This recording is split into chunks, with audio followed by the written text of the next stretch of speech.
Laki ng bahay ng putsukan mga kanter. Swerte tayo mga kanter. Ayan, laki ng bahay ng putsukan. Diyan tayo nagsitat mga kanter.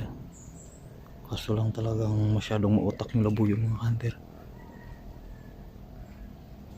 Mayroon doon banda sa baba. Pupuntahan natin yung mga kanter.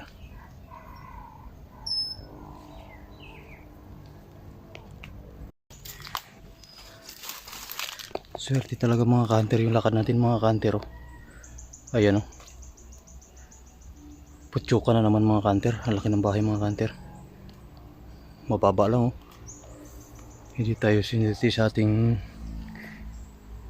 pangangati, pero nakakita tayo ng dalawang bahay ng putsukan. Babalikan natin yan mga kanter. Pupuhagin natin yan. Magkalapit lang sila mga kanter. Yung isa andun banda sa taas, dyan parte. Yung isa naman andito. Ayan.